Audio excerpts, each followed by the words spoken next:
about the presidential campaign. And up next, we have one of the many, many candidates in the Democratic field.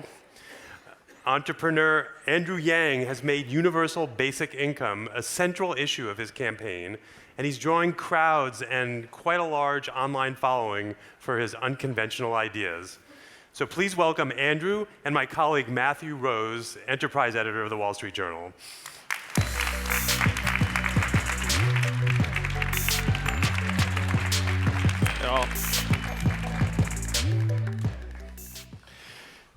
Thank you, Mike. Thank you, Andrew, for being here. It's a pleasure. There are not that many of us running for president.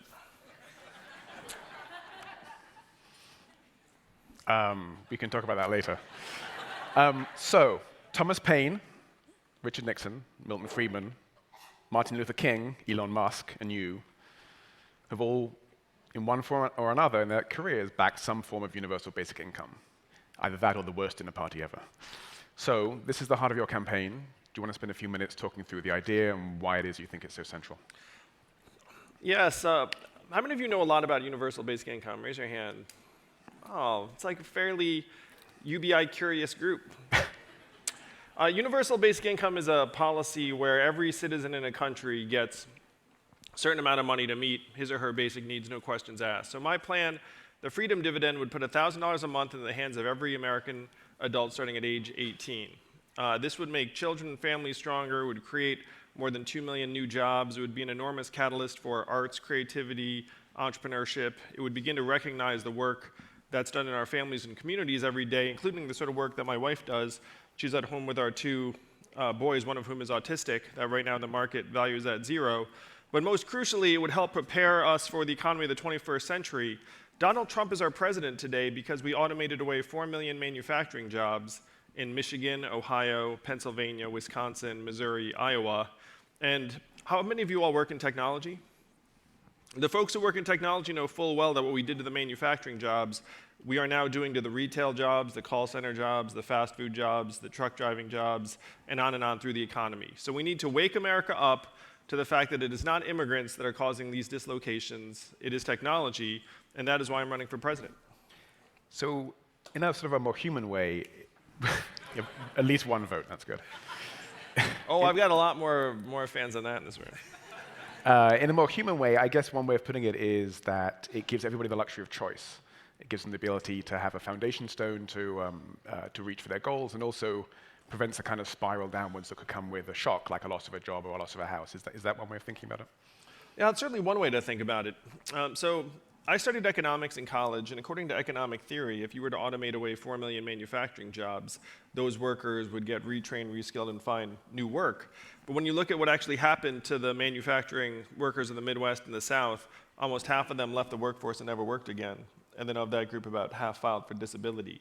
So when you imagine, and then you saw surges in suicides and drug overdoses in those communities to the point where our life expectancy has declined for the last 3 years as a country, not just in those communities, but overall.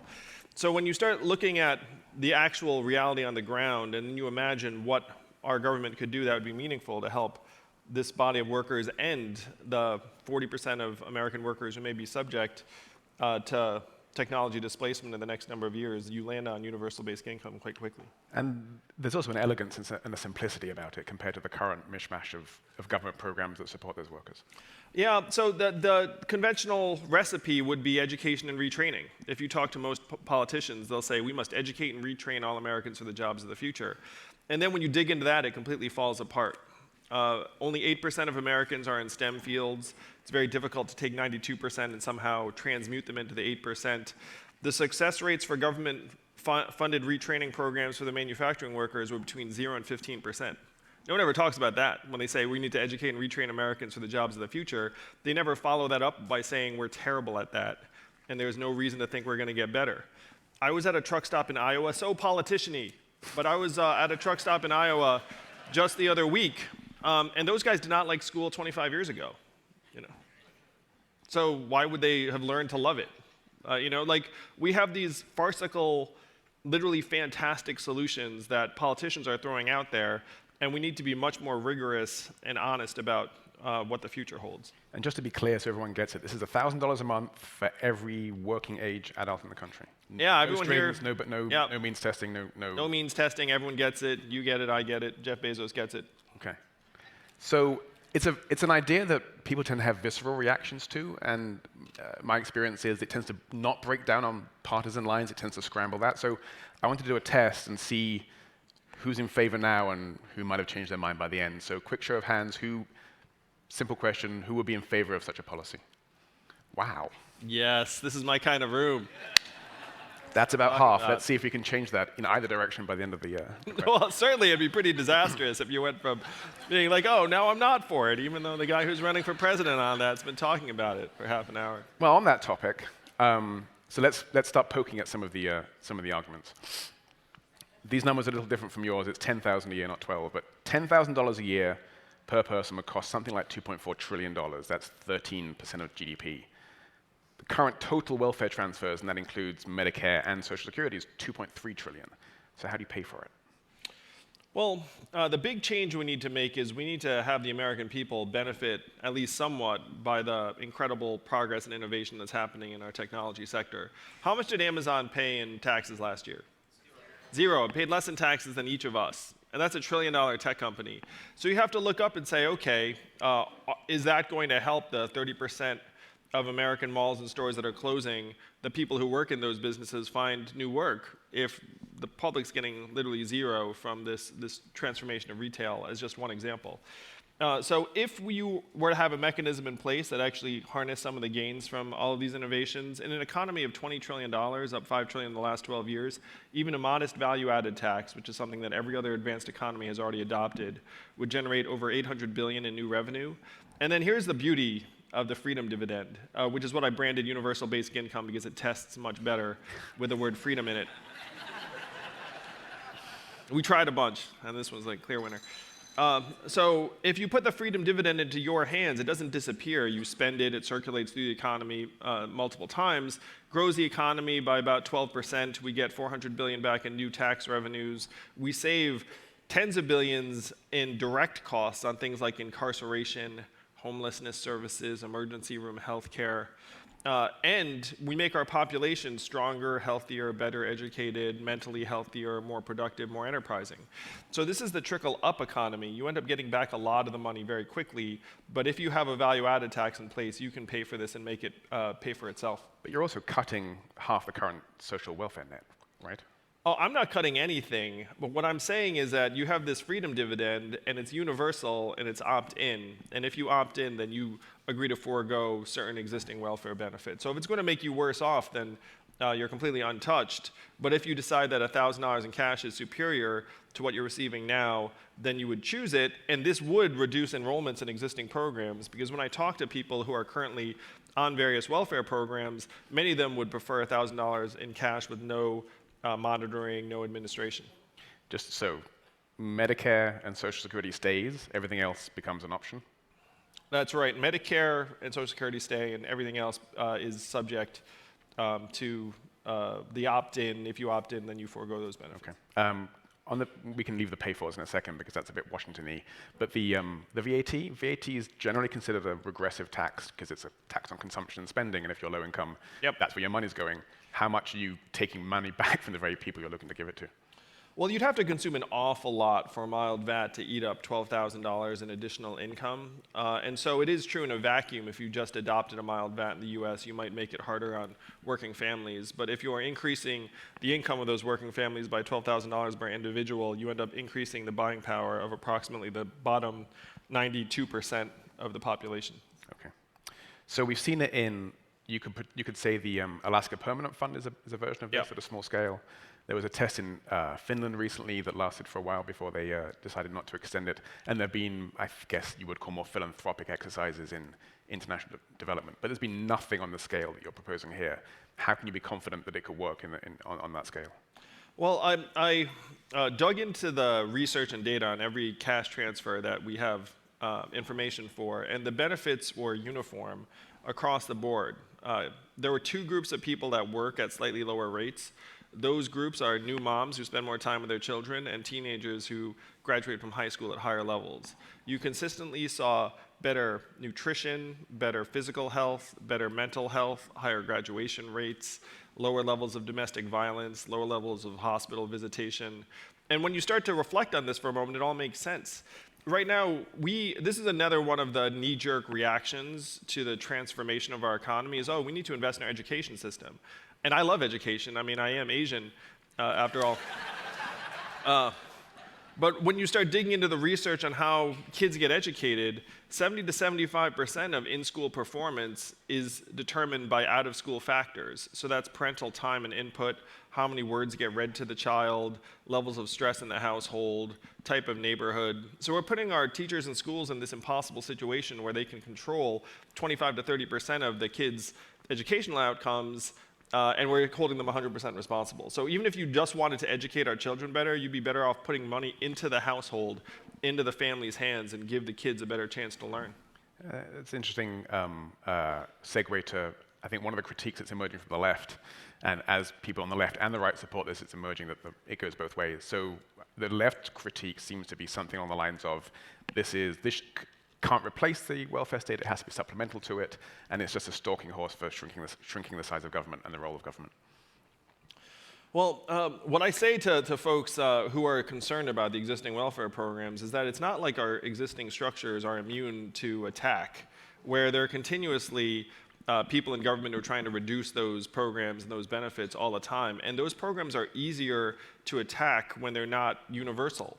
The Alaska Permanent Fund is a great example of this. That was a deep red conservative state, and it was a Republican governor that passed it, and now it's wildly popular. It's been in effect for almost 40 years, and it's politically bulletproof because everyone looks at it and says, this is my favorite thing about what the government does. So it's not something you can actually call out and say, oh, someone else is getting it. If everyone's getting it, it actually becomes much more politically popular. What if it's a backstop for bad jobs? What if it becomes a way for employers, rather than an escape for employees to be able to take risks on a new career? What if it's a way for employers to essentially cut wages by the equivalent amount? Well, you know what's really interesting is that it would have this highly variable impact on wages, because there are certain jobs that if everyone was getting $1,000 a month, you might have to pay more to get someone to do.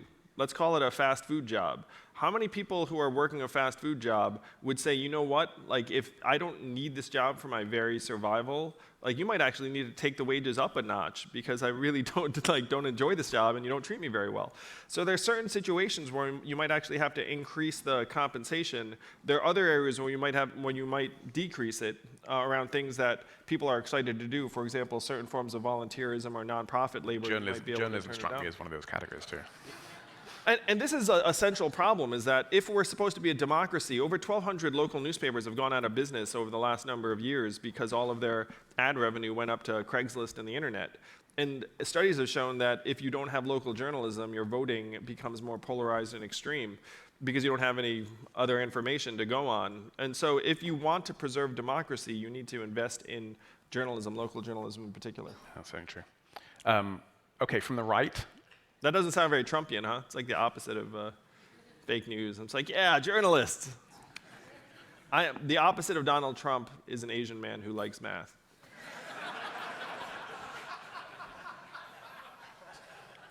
Talking of Donald Trump, so from the right, the critique would be this discourages work.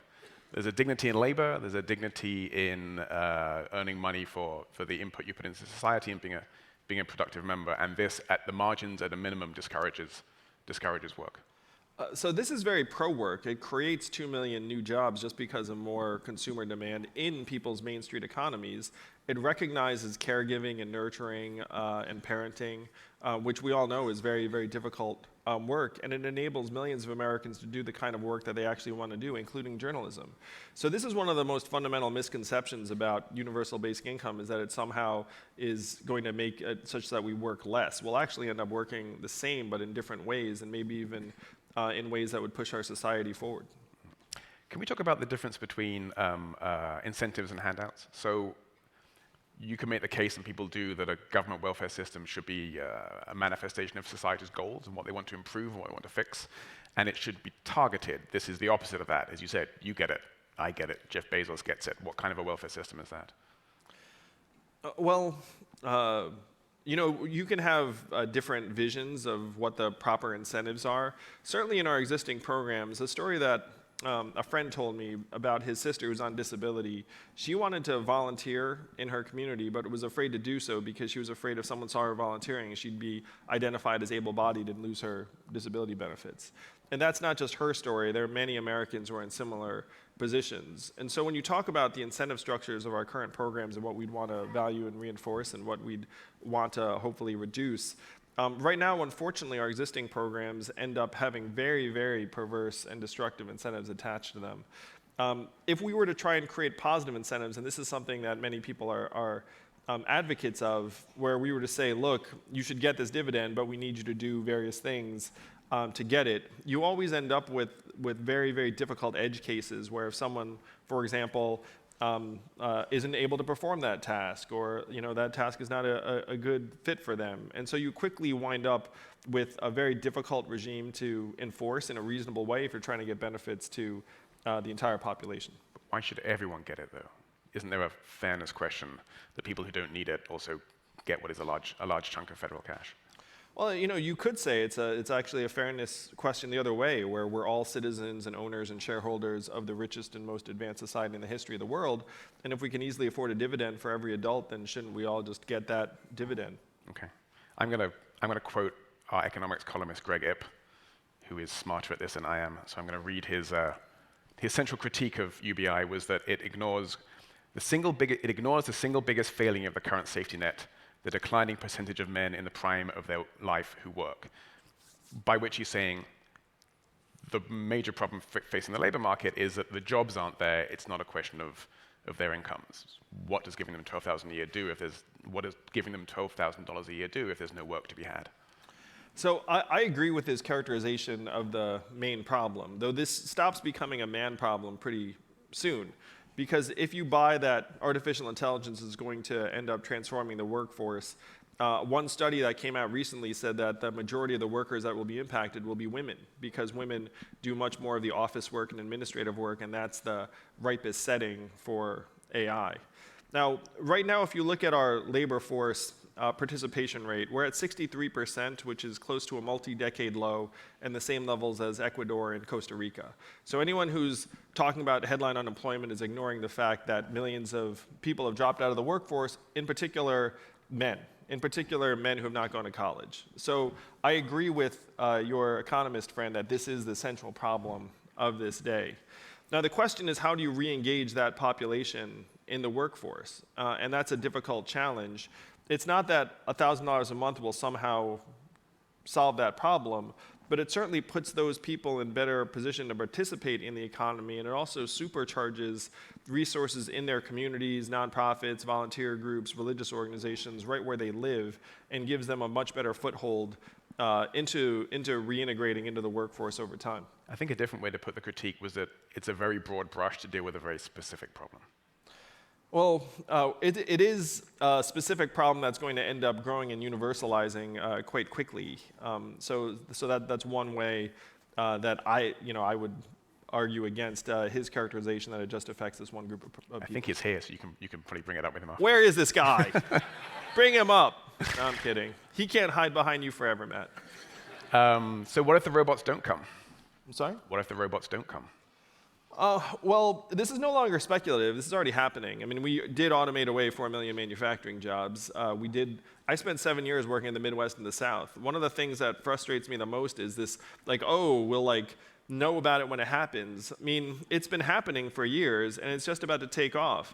I just spoke at a group of 70 CEOs here in New York. I asked them, how many of you are looking at having AI replace thousands of back office workers? Guess how many hands went up out of 70? All 70. And so this is accelerating very quickly. AI is about to leave the hype stage in the lab and become actually useful in a way that is going to impact many, many different types of workers. And it's not just me saying it. MIT, Bain, McKinsey, the Obama White House, everyone has made the same projections of between 20 and 30% of workers subject to automation in the next 11 to 20 years. In another era, all of this would be front page news, and we'd be talking about it every day.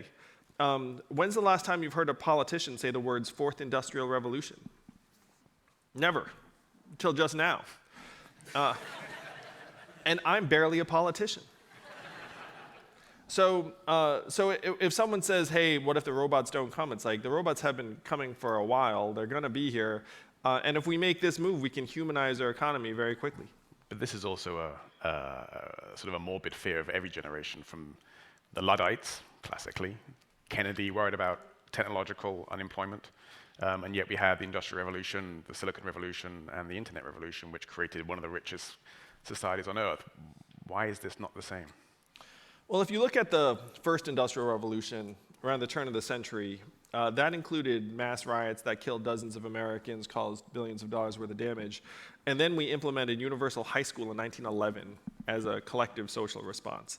And according to McKinsey and Bain, this is going to be 2 to 3 times faster and more vicious than that Industrial Revolution. So even if you were to use that Industrial Revolution as your template, you would still expect there to be massive problems and a necessary massive social response. And I would suggest that universal basic income is the most feasible, expedient, massive social response we could enact in the right time frame. So that's a good time for the future question, seeing as this is the future of everything. So by when would you imagine, let's say, half of all white-collar jobs will be performed by machine learning or AI or some kind of robotics? Well, according to the Fed, 44% of US jobs are either repetitive manual or repetitive cognitive, and could thus be subject to automation in this 10 to 25 year time frame. So if you say 50%, it's going to be quite some time. But you do not need to get up to 50% to have massive social problems. The unemployment rate during the Great Depression was less than 25% for much of it, and you still saw, epic social decay and disaster. Okay. So we'll go to questions in a little bit, but let's run back to our very scientific polling exercise here and see how that works. So, have I convinced any of you? Hands up, people who thought this was a good idea and now do not. Wow, my questions were terrible. I haven't unconvinced any of you. That's good. So who was skeptical or unsure or didn't know or wildly opposed, who now think it's a great idea? Well, that's not nothing. Okay. Enough? Some? Yeah, I'll take it. Okay, let's leave a few minutes for questions. There'll be mic runners. Don't forget, guys, please introduce yourself. And there are lots, so do your best to try and keep the questions as short as possible. Gentleman in the front row. My name is David. I live in Boston. First of all, have you qualified for the A-team debate stage? I am one of 11 Democratic candidates who is qualified for the Democratic primary debates in June and July, yes. Terrific, terrific. Secondly, what are the potential inflationary impacts of this universal basic income? And if they have a substantial inflationary impact, have you considered the possibility of indexing the benefit, which then could become, a huge problem over time? Yeah. So you would want to index the $1,000 to some core cost of living measurements or basket of goods. But there's no reason to expect that giving everyone $1,000 a month would cause massive inflation in most consumer categories if you look at what's happened in our economy over the last number of years. So think about your own experience. Clothing, electronics, media, most foods have not gone way up in price. What has gone up in price? Housing, education, healthcare. And each of those is somewhat insulated from market competition. In the case of education, college has gotten 2.5 times more expensive, and people feel like they have no choice but to pay. Healthcare, you have the massive private insurance market and principal agent problem. And then housing, you have zoning regs and the fact that people tend to want to live in certain places because of economic opportunities. So if you put this buying power into people's hands, most consumer markets would still be very, very competitive, and you'd still be very cost sensitive. So there'd be no expectation that you'd see massive spikes in costs of most consumer staples. The question really is whether we can rein in inflation in housing, education, and healthcare, and putting this money into people's hands would actually help us manage some of those expenses a bit better, but you would want to tie it to inflation and cost of living over time. Question here in the front row. Hello, my name is Kian. I'm from Brooklyn. First off, thank you for always citing data and evidence. That's great and really refreshing from a politician.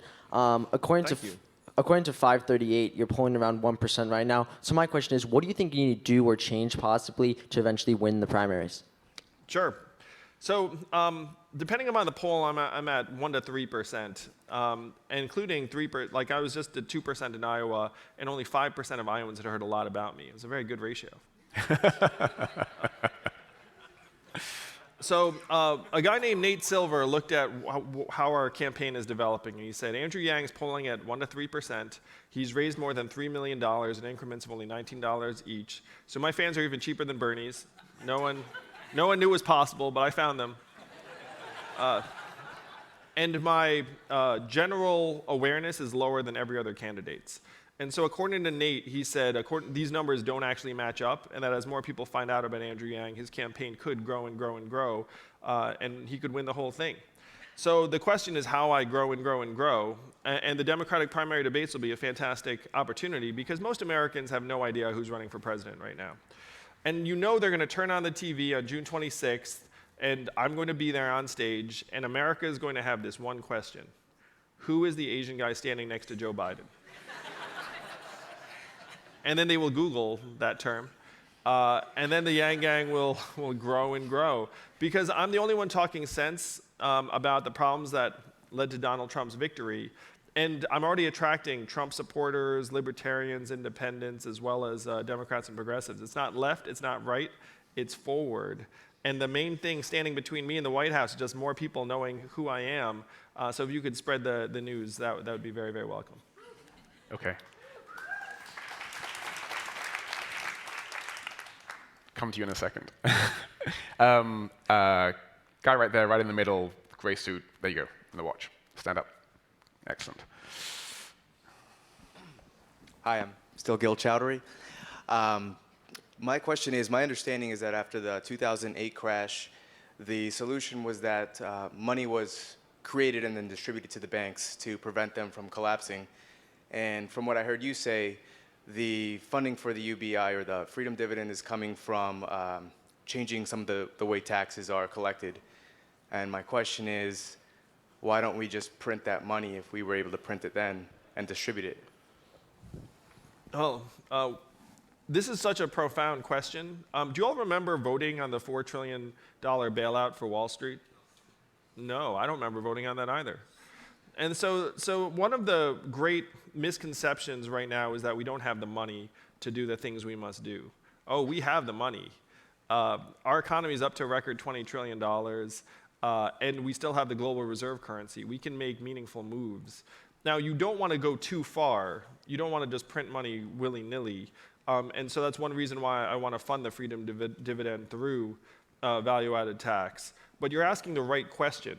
And so as an example, we're up to $1.5 trillion in student loan debt, up from less than $100 billion in 1999. So think about that, up 15x in 20 years. And so people are looking around saying, oh, what are we going to do about it? And this is a similar situation to what happened in the bailout, where the choice was either recapitalize the banks for $4 trillion or forgive the mortgage debt that was keeping people from being able to afford living where they were, keeping people in their homes, essentially. And we chose the banks then, and this time we should choose ourselves. We should choose the American people. But we have more resources than most of us have been led to believe, and that's something we have to wake up to. We have this power. I think we can squeeze one last question in. I feel a bit like Woody Allen pulling Marshall McLuhan out from behind a movie poster. Greg Ip, who I cited before, who's our chief economics columnist, has a question for you. Thanks a lot for being here. So there's another proposal from progressives to accomplish something similar. That's called the federal jobs guarantee. So the main difference is that in their plan, they make sure everybody gets a certain minimum amount of income by saying the federal government guarantees to hire anybody who wants a job at a decent wage, let's say $15 an hour. So the difference with your plan is that in both plans, everybody gets a check, but in this plan, the federal government gets something in return. It gets the services of these people to do things, like weatherize buildings or clean parks or look after children. But in your plan, the federal government gets nothing in return. So why is yours better? So I understand the spirit of a federal jobs guarantee. I think in practice it would be somewhere between highly impractical and dystopian. Because if you've ever employed lots and lots of people, You have to put a bureaucracy in place to employ them and monitor them. And then if they don't like their job or don't like their boss or aren't doing a good job and they're dependent upon that job for their very survival and you're guaranteeing them that job, then what do you do? And in real life, while it might make sense in the abstract, in real life you'd have a lot of people doing jobs that they either weren't a good fit for or are not producing real value or essentially doing make work for food to be able to feed themselves. And that, to me, is the path we must avoid. It might be well-intended, but we might as well just give everyone gray overalls while we're at it. You know what I mean? I mean, do we want to work for ourselves or do we want to work for the government? And if this is the choice we have, it's not about what would serve our government, it's what would serve ourselves. We are the owners and shareholders of the society. It's our wealth. And we should be able to decide what we want to do with it. Okay. I'm afraid that is all the time. I have angry red lights beeping at me, but thank you very much for coming. I could do this all day. Thank you all very much. Thank you so much. See you on the debate stage, New York City.